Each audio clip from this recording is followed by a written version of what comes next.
When broke college graduate Sophia Chen takes a job as assistant to Seattle's most ruthless CEO Nicholas Romano, she enters a world of luxury, power, and impossible demands. Known for making assistants quit within weeks, Nicholas is a man haunted by tragedy and driven by perfection. But Sophia isn't like the others. She's stubborn enough to fight back and broken enough to understand his pain. Welcome back, dear friends and story lovers. Tonight, we bring you a tale where love is tested. Secrets come to light, and fate takes an unexpected turn. Every moment will pull you in deeper, and every choice could change everything. Tell us where you're watching from in the comments. If this story touches your heart, like, subscribe, share it with someone who believes in true love, and hit the bell so you never miss the next chapter. The coffee cup shattered against the marble floor with a sound like breaking bones. Sophia Chen watched the dark liquid spread across the pristine white stone of the Romano Industries lobby, her heart hammering against her ribs. The supernatural perfect receptionist didn't even blink, merely pressed a button and whispered into her headset. Within seconds, a maintenance crew appeared like ghosts, erasing every trace of the accident. Nervous? The receptionist's smile was carved from ice. Sophia straightened her borrowed suit jacket, feeling the fabric pull tight across her shoulders. 3 months of ramen noodles and rejection letters had led to this moment. The 47th floor, Nicholas Romano, the man who made grown professionals weep. "I'm fine," she lied. The elevator ascended like a bullet through glass and steel. Each floor that passed felt like a countdown to her professional execution. Through the transparent walls, Seattle sprawled below like a circuit board, all sharp edges and glittering lights. She caught her reflection in the polished doors pale, determined, desperate. The doors whispered open. Isabella Martinez waited in the corridor, her kind eyes apologetic. "Sophia, thank you for coming. I have to warn you, I know," Sophia interrupted. "For assistance in 6 months, Rachel Thompson lasted 28 days. He's impossible." Isabella's laugh was hollow. "Impossible suggests there's a solution. With Nicholas Romano, there's only survival." They walked past abstract paintings worth more than Sophia's student loans, past windows that captured the sky like stolen pieces of heaven. The corridor felt endless, each step echoing with the ghosts of previous applicants who had fled this same path. Isabella paused at a heavy oak door. "He's brilliant, absolutely brilliant.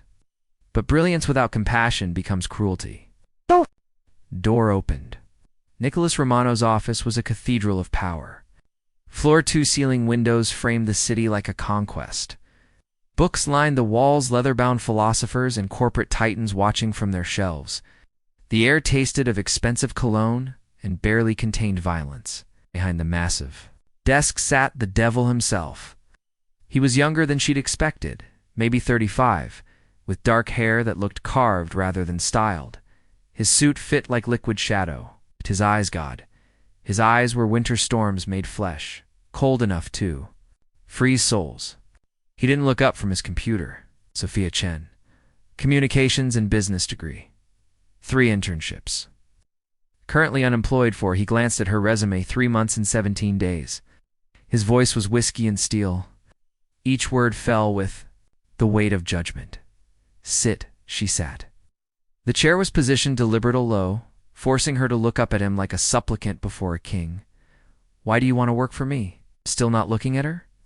His fingers moved across the keyboard. With surgical precision, "'Cause I'm hungry."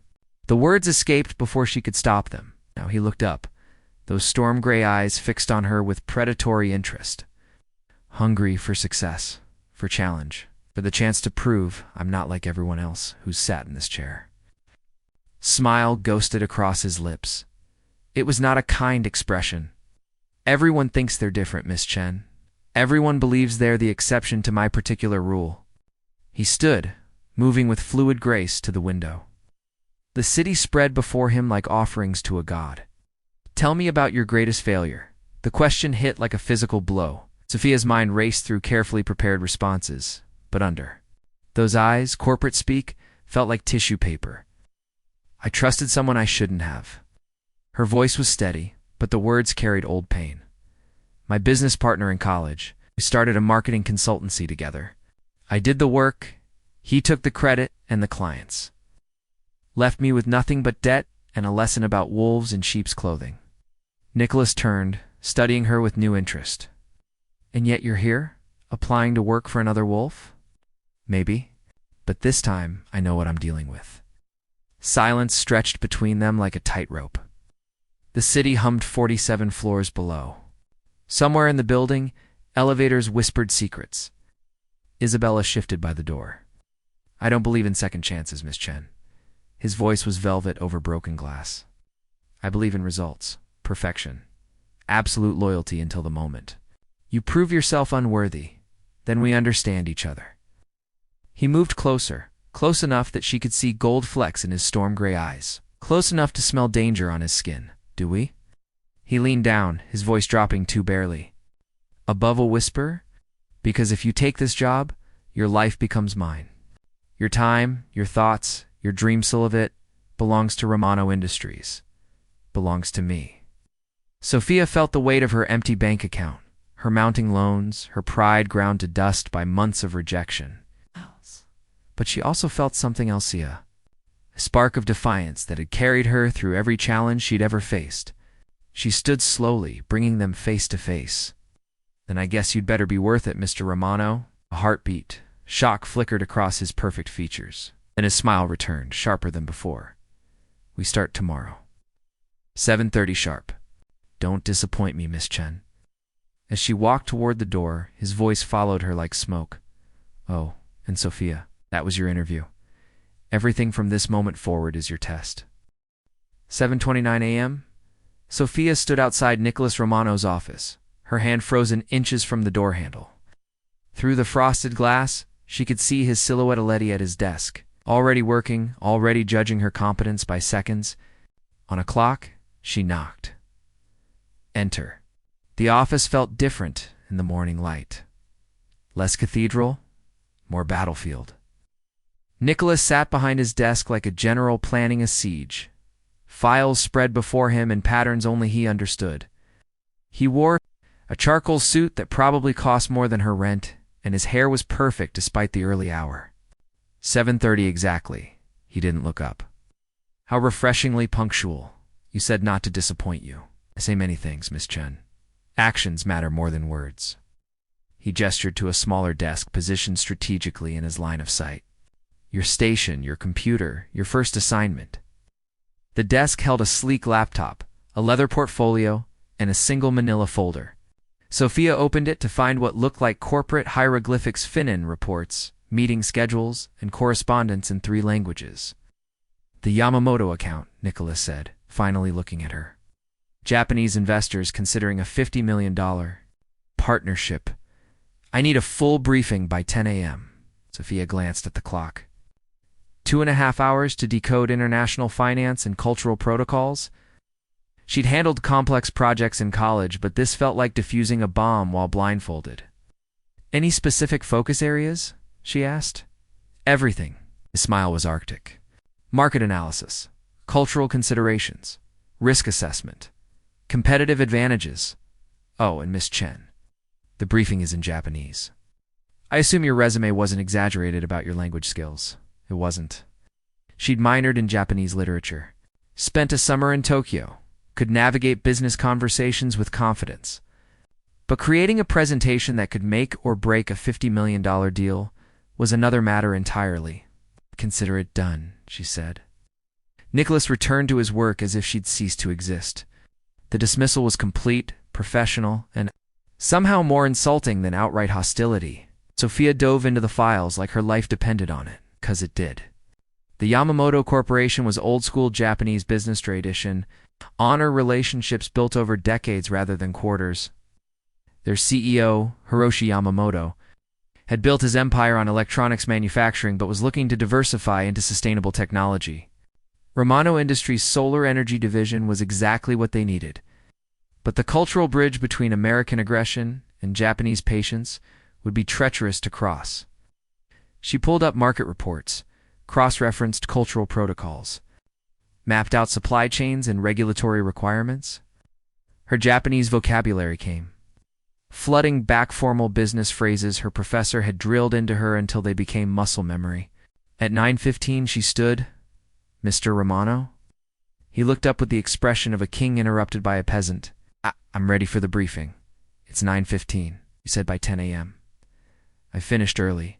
Something shifted in his eyes. Interest, maybe, or hunger. Present. Sophia moved to the projection screen, pulling up her slides with steady hands despite the tornado in her chest. The first slide was clean, professional, written in both English and Japanese characters. Yamamoto-san values long-term partnerships. Over quick profits, she began, switching seamlessly between languages.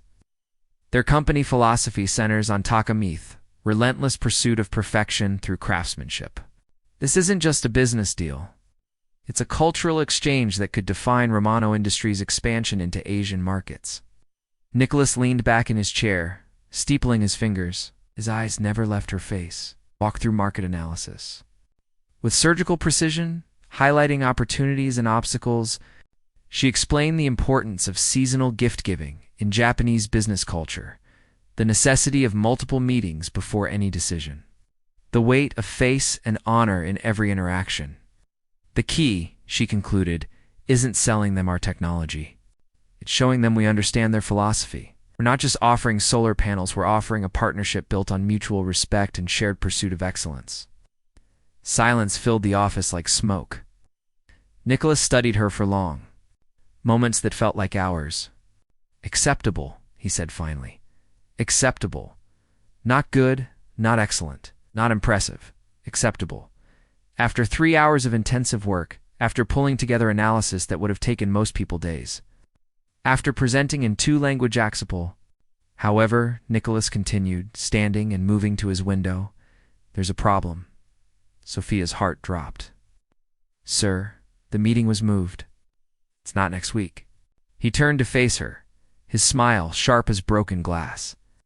It's in 2 hours, and you're coming with me. The black car sliced through Seattle traffic like a blade through silk.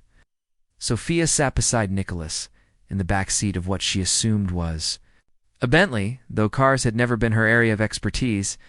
The leather seats were soft as butter, and the silence between them was hard as steel. Nervous? Nicholas asked, without looking away from his phone. Focused, she replied. He laughed a sound with no warmth in it. You should be nervous. Yamamoto doesn't waste time with assistants. If you embarrass me, it's not just your job on the line. It's a $50 million partnership. I won't embarrass you. No, he agreed, finally meeting her eyes. You won't, because if you do, I'll make sure you never work in this city again. The restaurant was understated eleganza, the kind of place where reservations were made months in advance and prices weren't listed on menus.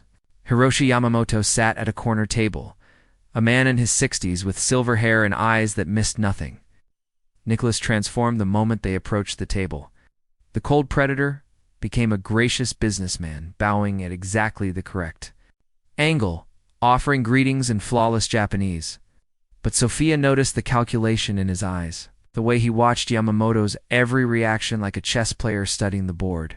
Yamamoto-san, Nicholas said, May I present my associate, Ms. Chen. She's been instrumental in preparing for our partnership discussions. Yamamoto's eyes fixed on Sophia with laser intensity. When he spoke, it was in rapid Japanese testing. Her comprehension with complex phrases about market dynamics and cultural integration, Sophia responded without hesitation, matching his formal tone while injecting warmth that Nicholas couldn't quite manage.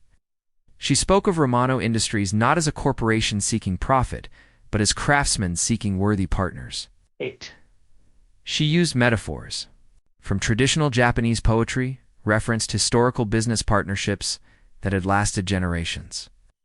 Something shifted in Yamamoto's expression. Approval. Respect. The meeting lasted 3 hours. Contracts weren't signed. That wasn't the Japanese way, but foundations were laid. Trust was established. And when they finally parted with elaborate courtesy, Yamamoto shook Sophia's hand with both of his own. Impressive young woman, he told Nicholas in English.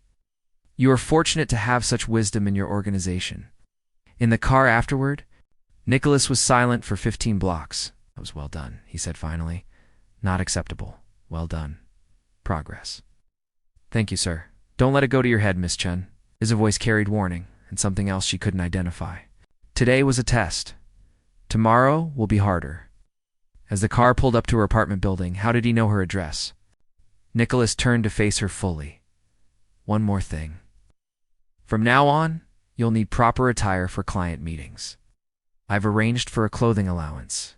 Use it wisely." "That's not necessary. It's not a kindness." His eyes were winter storms.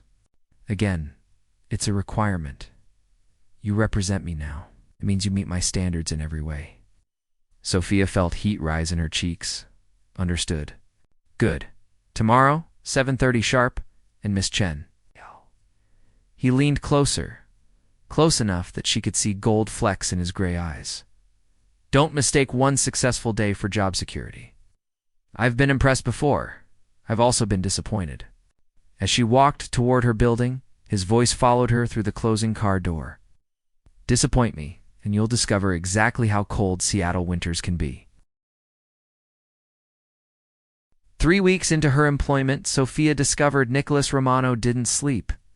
She'd returned to the office at 11 p.m. to retrieve files she'd forgotten, expecting to find the building empty, except for security. Instead, light spilled from beneath his door like a beacon in the corporate darkness.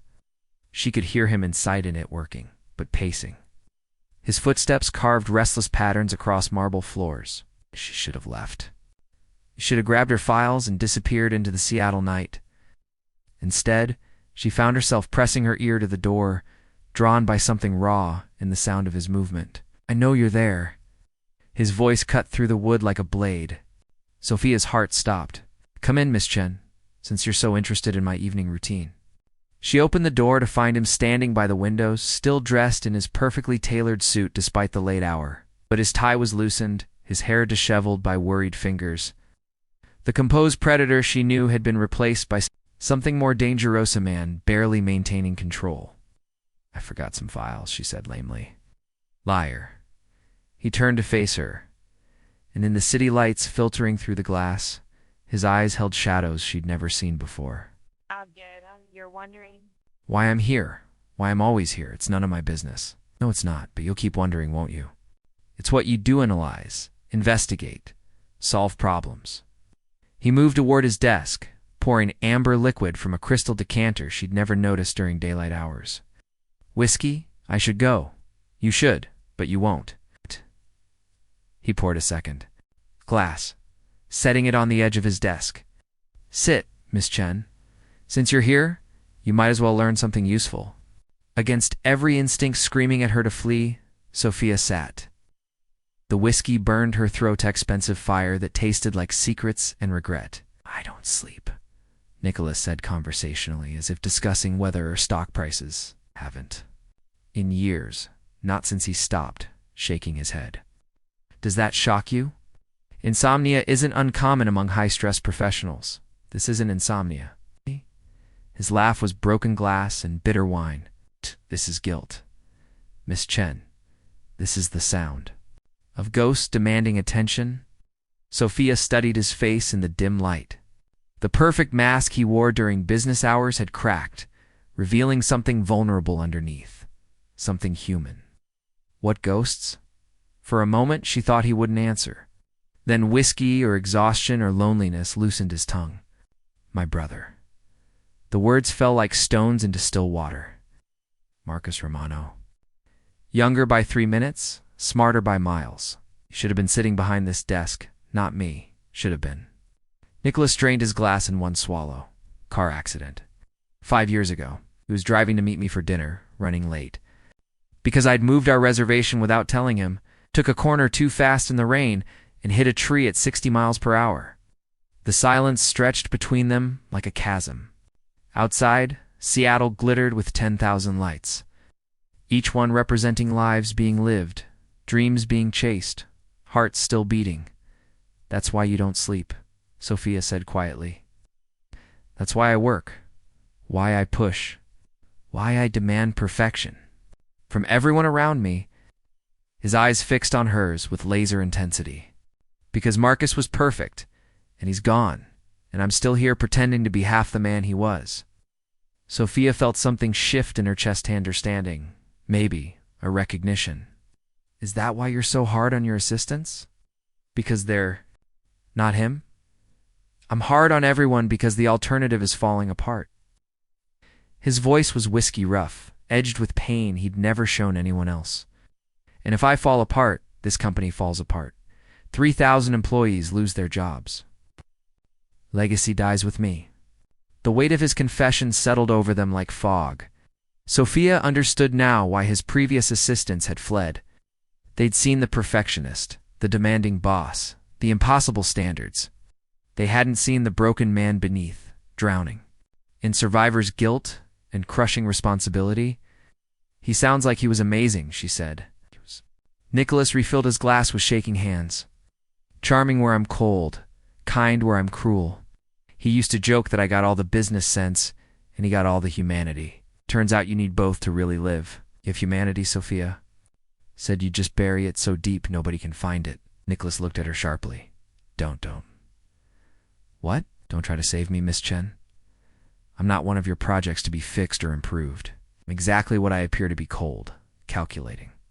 Bastard who values results over relationships. Are you? Sophia set down her glass and stood, moving closer to his desk. Because a cold bastard wouldn't work 18-hour days to preserve his brother's legacy. A calculating man wouldn't torture himself with guilt over an accident that wasn't his fault. You don't know anything about fault? His voice turned dangerous. You don't know what it's like to be responsible for someone else's death. The words hung in the air like a sword above their heads. Sophia felt her own secrets clawing at her throat, demanding acknowledgement. Actually, she said quietly, I do. Nicholas went very still. What? My business partner? The one I told you about during the interview? Her voice was steady, but her hands trembled. David Chen. My cousin. Not just my partner. The consultancy was his idea, his dream. I was just the worker bee who made it happen. What does that have to do with he didn't just steal my work and clients? The words came out in a rush, 5 years of silence, breaking like a dam. He was struggling financially, made some bad investments. When I confronted him about the missing money, he broke down. Told me everything: the debt, the shame, the way he'd been lying to his family for months. Nicholas leaned forward, predator instincts engaged. Go on, I was furious. Said things I can't take back. Told him he was weak, that he'd destroyed everything. We'd built that I never wanted to see him again. Sophia's voice cracked. He left my apartment and drove straight to the Aurora Bridge. They found his car in the water 3 days later. The confession left her hollow, echoing. She'd never spoken those words aloud, never admitted her role in David's final choice. Sophia. Nicholas's voice was different, new, gentle in a way she'd never heard. So yes, Mr. Romano, I know about guilt. I know about ghosts. I know what it's like to wake up every morning wondering if different words could have saved a life. She met his eyes, seeing recognition reflected there. The difference is, you're using your pain to build something. I was using mine to tear myself apart. They stared at each other across the space between his desk and her chair, two damaged people recognizing the wounds they shared. The city hummed below them, indifferent to their confessions, and something fundamental shifted in the air between them. Nicholas stood slowly, moving around his desk until he was close enough to touch her. Is that why you took this job? Punishment? Maybe, or maybe I recognized another person living in hell and figured we might understand each other. His hand rose toward her face, hesitated, then fell back to his side. This doesn't change anything, Miss Chen. Tomorrow morning, I'll still be your demanding boss, and you'll still be my assistant. I know. This conversation never happened, of course. Eve. But even as they spoke the words, they both knew everything had changed. The masks had slipped, the walls had cracked, and in the darkness of his office, two broken souls had found something neither had expected: understanding, connection, the dangerous beginning of trust. Nicholas stepped back, professional distance reasserting itself like armor sliding into place. Go home, Miss Chen. Get some sleep for both of us. As Sophia reached the door, his voice stopped her. Thank you for staying, for listening, for He trailed off, unable to finish. For recognizing another ghost, she said quietly, and left him alone with his whiskey and his shadows. But in the elevator descending toward the street, she couldn't shake the feeling that something had started tonight that neither of them could control. The betrayal came wrapped in a designer suit and a smile Sophia should have recognized as dangerous. Victoria. As Sterling swept into the Romano Industries building on a Tuesday morning like a storm, dressed in Chanel. Ow. Sophia watched from her desk. As the woman glided past the reception area, her platinum hair catching the light, her presence commanding attention from every person in the lobby. Mr. Romano's 11 o'clock appointment, the receptionist announced over the intercom. Nicholas looked up from his computer. Sophia saw something flicker across his face. Wariness, and something else she couldn't identify. Send her in, he said, his voice carefully neutral. Victoria Sterling entered his office like she owned it. She was beautiful in the way of expensive things, perfect, and somehow cold despite her warm smile. When she spoke, her voice carried the confidence of someone who had never been denied anything. Hello, Nicholas. You look well, Victoria. His tone gave nothing away.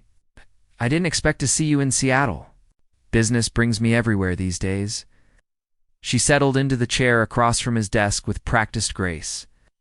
I'm representing the Blackstone Group now. We're very interested in your renewable energy division. Through the glass wall separating his office from her desk, Sophia watched their interaction with growing unease. There was history between them. She could see it in the way Nicholas held himself. In the careful distance he maintained, despite Victoria's obvious attempts to close the gap. The meeting lasted 2 hours. When Victoria finally emerged, she paused at Sophia's desk with a smile that didn't reach her eyes. You must be the famous assistant I've heard so much about. Sophia Chen isn't it. Nicholas has mentioned you in our recent communications. The words slipped out before Sophia could stop them. Victoria's smile sharpened. Oh yes, we've been in touch quite regularly. Didn't he tell you? We have so much history to catch up on? She leaned closer, her perfume suffocating in its sweetness. I'm sure he'll fill you in on all the details soon. After Victoria left, Nicholas called Sophia into his office. He stood by his window, staring out at the city with an expression she couldn't read. I need you to prepare a full analysis of the Blackstone Group, he said without turning around. Everything financial, records, corporate structure, previous acquisitions. I want to know every detail about their operations. Is there something specific I should look for? Just be thorough. His reflection in the glass looked haunted. Victoria Sterling doesn't make social calls. If she's here, there's an agenda. That night, Sophia worked late, digging into Blackstone Group's corporate history. What she found made her blood run cold. The company was a predator, known for hostile takeovers disguised as partnerships. They would court smaller companies, gain their trust, then systematically dismantle them from within. And Victoria Sterling was their lead negotiator. Nicknamed the Black Widow in financial circles for her habit of destroying the men who trusted. Her Sophia was still at her desk when Nicholas emerged from his office at midnight, looking exhausted. Go home, he said. This can wait until tomorrow, Nicholas. She used his first name without thinking, seeing him freeze at the familiar address. I found something about Blackstone, about Victoria Sterling. He turned slowly, kind of. Something? Sophia pulled up the files on her screen. She's done this before. Multiple companies, all smaller players in emerging markets. She gets close to the CEO, gains access to proprietary information, and Blackstone makes an offer that's impossible to refuse because they know exactly what the company is worth. Nicholas studied the data, his face a mask of concentration. Hostile. Takeover disguised as romance. Whatever history you have with her, she's using it against you. For a moment, his professional facade cracked, revealing the vulnerable man she'd glimpsed that night with whiskey and confessions. Victoria and I were engaged. 5 years ago, right after Marcus died, she was there during the worst time of my life, helped me through the grief, made me believe I could be human again. Sophia's heart clenched. What happened? I found out she'd been feeding information to her clients about Romano Industries' strategic plans. When I confronted her, she claimed it was just business, that she'd never meant for it to go as far. As it did, his laugh was bitter. She said she loved me, but not enough to choose me over her career, and now she's back. With a company powerful enough to destroy everything Marcus and I built. Nicholas sank into his chair, suddenly looking older than his years. The worst part? I still feel something when I look at her. After everything she did, part of me wants to believe she's changed. Sophia felt something crack inside her chest. Disappointment, fear. Over the past months, she'd grown closer to Nicholas than she'd ever intended. Their late-night conversations, the way he trusted her with information he shared with no one else, the electricity that sparked between them during business dinner shed, been fooling herself into thinking it meant something. Maybe she has changed, Sophia heard herself say, the words tasting like acid. Nicholas looked at her sharply. You don't believe that? It doesn't matter what I believe. I'm just your assistant. Sophia, I should go. It's late. She gathered her files with mechanical precision, avoiding his gaze. Don't. His voice stopped her at the door. Don't shut me out. Not now. I'm not shutting you out. I'm maintaining appropriate professional boundaries. Bullshit. He stood, moving toward her with predatory grace. This isn't about professional boundaries. It's about Victoria. Sophia turned to face him, anger finally overriding caution. You're right, this is about Victoria. But the fact that after months of working together, of sharing secrets and building trust, you're ready to throw it all away for a woman who betrayed you once and will do it again. I never said I was throwing anything away. You didn't have to. I can see it in your eyes, Stat. Same lost look you had when you talked about Marcus. She's your weakness, Nicholas, and she knows it. They stood facing each other in the dim office. The city lights painting them in shades of gold and shadow. The air between them crackled with tension, unspoken words, and the weight of feelings neither had acknowledged. What do you want me to say, Sophia? His voice was raw, desperate. That I'll turn her away. That I'll ignore the possibility of the biggest deal in the company's history because my assistant thinks it's dangerous? The word assistant hit like a slap. After everything they'd shared, all the late nights and personal confessions, he was reducing her to her job title. I want you to remember that some things are worth more than money, she said quietly. But clearly, I overestimated what those things meant to you. She left him standing in his office, surrounded by the empire he'd built and the ghosts that haunted him. In the elevator, her reflection looked small and foolish, a woman who'd mistaken professional intimacy for something deeper, who'd forgotten that powerful men always chose power over people. The next morning brought news that would change everything. Victoria Sterling had made an offer to buy Romano Industries' renewable energy division for 3 times its market value. The board was ecstatic. The shareholders were thrilled, and Nicholas had accepted the preliminary proposal without consulting anyone, including Sophia. She learned about it from Isabella Martinez, who delivered the news with the apologetic expression of someone sharing a terminal diagnosis. The announcement goes out this afternoon, Isabella said. Nicholas wanted to tell you himself, but he's been in meetings all morning. Sophia stared at her computer screen, watching the stock price climb as news of the deal leaked. Everything she'd worked for, everything they'd built together, Nicholas was selling it to the woman who'd already broken his heart once. When he finally emerged from the conference room at noon, surrounded by lawyers and executives, his eyes found hers across the office. The guilt in his expression told her everything she needed to know. He'd chosen Victoria Sterling over everything else, including her. That afternoon, as Sophia cleaned out her desk, Nicholas appeared beside her like a ghost. Where are you going? She didn't look up from packing her personal items home. This isn't what you think. Really, because what I think is that you've decided to trust a woman who's already proven she'll betray you. And you didn't even have the courtesy to discuss it with the person who spent the last 4 months trying to protect this company. The board made the decision you recommended. She finally looked at him, and he flinched at the pain in her eyes. You want to destroy everything Marcus built? Fine. But don't pretend this is about business. Is about a ghost you can't let go of? Nicholas caught her wrist as she reached for her laptop bag. Don't leave, please. Why? I can watch you hand over proprietary technology to the woman who's going to use it to destroy you? Sophia pulled free of his grip. I can't do that, Nicholas. I won't watch you break yourself again. As she walked toward the elevator, his voice followed her, broken, desperate, too late. Wait. There's something you don't understand, but... The elevator doors closed between them, cutting off his words. In the descending car, Sophia caught her reflection in the polished steel. Saw a woman who'd made the mistake of loving a man who was already in love with his own destruction. The elevator reached the lobby, and she walked out into the Seattle afternoon, leaving behind the only job that had ever mattered and the only man who'd ever seen past her walls behind her. 47 floors above, Nicholas Romano stood alone in his empire of glass and steel, realizing too late that he'd just lost the one person who'd been willing to fight for him.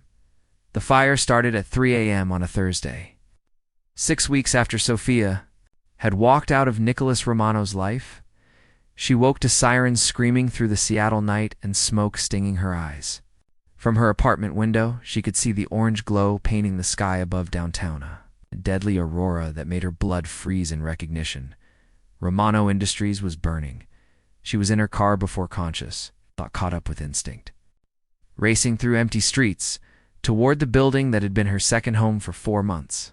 Police barriers blocked the immediate area, but Sophia abandoned her car 3 blocks away and ran, her heart hammering against her ribs with each step. The scene was chaos orchestrated by professionals. Fire trucks surrounded the glass tower. Like mechanical beasts, their hoses shooting silver streams into the inferno, consuming the upper floors. Paramedics moved between ambulances, and police officers held back crowds of onlookers, drawn by the spectacle of corporate destruction. Sophia. She turned to find Isabella Martinez emerging from a crowd of evacuated employees, her face streaked with soot and tears. Isabella, thank God. Is everyone out? We think so. The fire started on the 47th floor Nicholas's office. Most of the building was empty, but Isabella's voice broke. He's still inside. The world tilted sideways. What? Security footage shows him entering the building around midnight. The fire department can't reach the upper floors yet.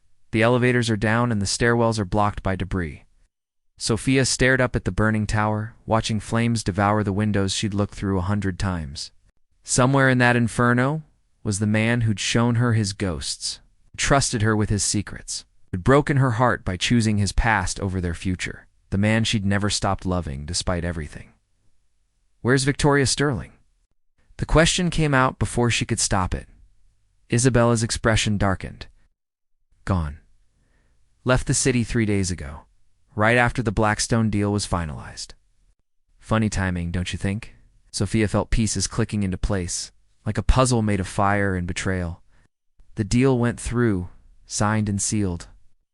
Blackstone now owns 60% of our renewable energy division, including all proprietary technology and research data. Isabella's voice was bitter. Victoria got everything she wanted. Everything except Nicholas. Sophia pushed through the crowd, getting as close to the building as the police barriers would allow. The heat hit her like a physical wall, and smoke burned her lungs, but she couldn't look away from the upper floors, where orange light danced behind shattered glass. Oh, man. You need to stay back. A firefighter appeared beside her, his face grim beneath his helmet. Sophia grabbed his arm with desperate strength. There's a man trapped on the 47th floor. Nicholas Romano owns the building. You have to get him out. We're doing everything we can, but the fire's too intense. We can't get equipment up there until it dies down. Then he's going to die. The firefighter's silence was answer enough. Sophia stared at the burning building, her mind racing through possibilities that all led to the same conclusion. Nicholas was going to burn to death in the empire he'd built, surrounded by the ghosts that had haunted him, lest someone did something impossible. She thought about the building's layout. It's memorized during months of working there. The service elevators in the back of the building, designed for freight and maintenance. The emergency stairwell that connected to the parking garage. The executive washroom on the 46th floor that had its own ventilation system. The service elevator, she said to herself. What? Isabella appeared beside her. The freight elevator in the back. It has a separate power system for emergencies. If the main elevators are down, but the emergency power is still running, Sophia, no. Isabella grabbed her arm.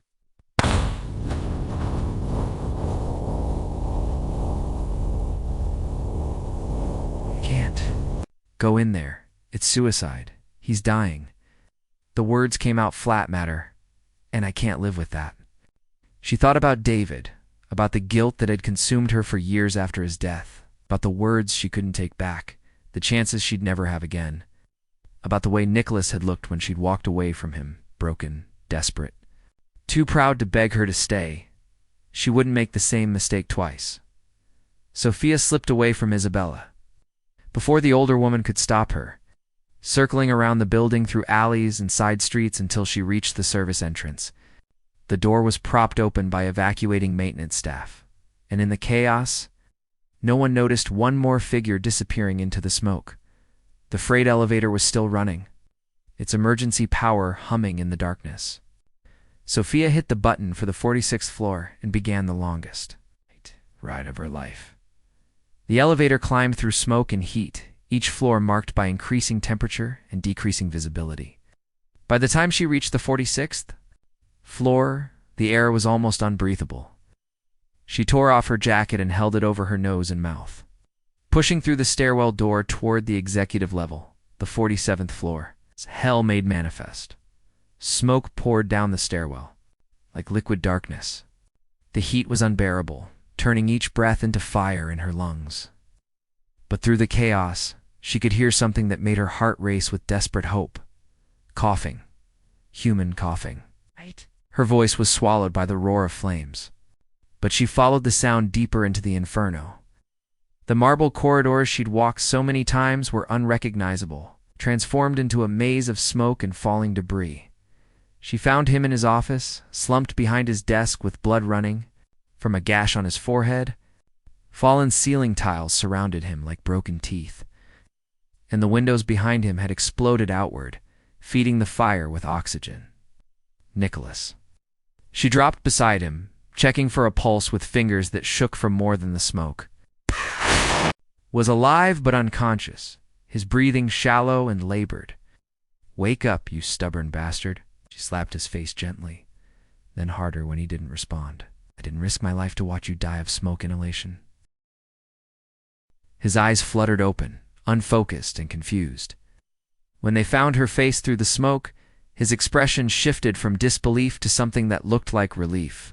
"Sophia?" His voice was barely a whisper. "You're not real. I'm real enough. To get you out of here?" She pulled his arm around her shoulders, trying to lift him.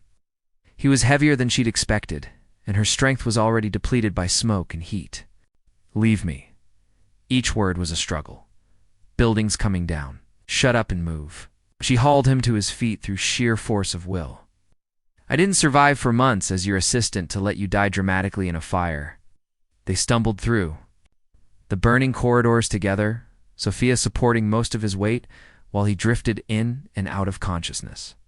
The freight elevator seemed impossibly far away, and with each step, the heat grew more intense. They were 20 feet from salvation when the ceiling came down. Sophia threw herself forward, pushing Nicholas toward the elevator as burning debris crashed around them. Something heavy struck her back, sending her sprawling across marble that was hot enough to burn through her clothes. "Sophia." Nicholas's voice was suddenly clear, adrenaline cutting through his injuries. He crawled toward her, his face twisted with desperate determination. "Go," she gasped, tasting blood. "The elevator, get out." "Not without you." He pulled her to her feet with strength she didn't know he still possessed. "Never without you." Fell through the elevator doors together as the corridor behind them collapsed in a shower of sparks and steel. The car began its descent, carrying them away from the inferno and toward the possibility of survival. On the ground floor, paramedics swarmed them the moment the doors opened. Sophia felt hands lifting her onto a stretcher, felt oxygen flowing into her lungs, felt consciousness slipping away as shock and injury finally claimed their due. But before the darkness took her, she heard Nicholas's voice, stronger now, calling her name with desperate intensity. Don't you dare die on me, Sophia. Chen, we have too much unfinished business. She woke up 3 days later in a hospital room filled with flowers and the antiseptic smell of healing. Nicholas sat beside her bed, his head bandaged and his arm in a sling, but alive and whole and more beautiful than she'd ever seen him. You're awake. Relief flooded his voice. The doctors weren't sure. You had smoke inhalation and a concussion. And you're back, Nicholas. Her voice was rough from the breathing tube they'd removed that morning. Are you all right? I'm alive because of you. He leaned forward, his eyes intense with emotion she'd never seen there before. Sophia, what you did running into a burning building was stupid and impulsive and probably the best decision I ever made. She struggled to sit up, accepting his help without pride. The fire wasted. Arson. The investigation found accelerant on the 47th floor. Victoria Sterling was behind IHN, needed to destroy the original research files before anyone could prove Blackstone stole the technology. His expression hardened. She's in custody now. The deal has been voided. Sophia absorbed this information, feeling pieces of the puzzle finally clicking into place. She tried to kill you. She tried to cover her tracks. I was just collateral. Damage. Nicholas's hand found hers, his fingers intertwining with careful tenderness. But that's not what matters now. What matters now? I was wrong about everything? About the deal? About Victoria? About what was really important? His voice dropped to barely above a whisper about you. Sophia felt her heart skip. Hope and fear warring in her chest. Nicholas, I love you. The words came out in a rush, as if he'd been holding them back for months. I think I've been in love with you since that first day when you looked me in the eye and refused to be intimidated. But I was so caught up in the past, so convinced I didn't deserve happiness, that I threw away the best thing that ever happened to me. Tears burned her eyes. You chose her. I chose wrong. I chose fear over love, past over future. I chose to believe I was still the broken man who'd lost his brother instead of the man you'd helped me become. His thumb traced across her knuckles. Can you forgive me? Sophia studied his face, seeing the vulnerability he'd tried so hard to hide. Love he'd finally found the courage to show. This was the man she'd glimpsed in quiet moments between meetings, the one who'd shared his ghosts and trusted her with his secrets. I love you too, she whispered. I tried not to, tried to walk away and forget, but he kissed her then, soft and desperate, and full of promises they'd both been too afraid to make. When they broke apart, his forehead rested against hers, and she could see her own wonder reflected in his eyes. So what happens now? She asked. Now we rebuild. The company, yes, but more than that. We build something neither of us has ever had before, a partnership based on trust, respect, and the kind of love that's worth fighting for. Even if it means working together, especially if it means working together. His smile was soft, transforming his face into something warm and human and achingly beautiful. Think you can handle being in business with Nicholas Romano? I've already proven I can handle anything you throw at me. Sophia smiled back, feeling hope bloom in her chest like flowers after rain. Besides, someone has to keep you from making terrible decisions. Just promise me something. Anything. Next time I'm trapped in a burning building, call the fire department. Don't run into the flames yourself. Sophia laughed, the sound bright and clear in the sterile hospital room. I promise. But only if you promise to stop trying to die dramatically every time we have a fight. Deal. He kissed her again, sealing the promise with lips that tasted like forgiveness and second chances. Outside the window, Seattle sparkled in the afternoon sun, city full of possibilities and new beginnings. They would rebuild Romano Industries together. They would heal from their ghosts and scars.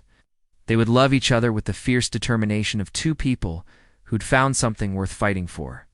And in the years that followed, when employees told stories about the legendary couple who'd survived fire and betrayal to build one of the most successful companies in the Pacific Northwest, they would always mention the way Nicholas Romano looked at his wife and not like a man who'd conquered an empire, but like a man who'd finally found his way home.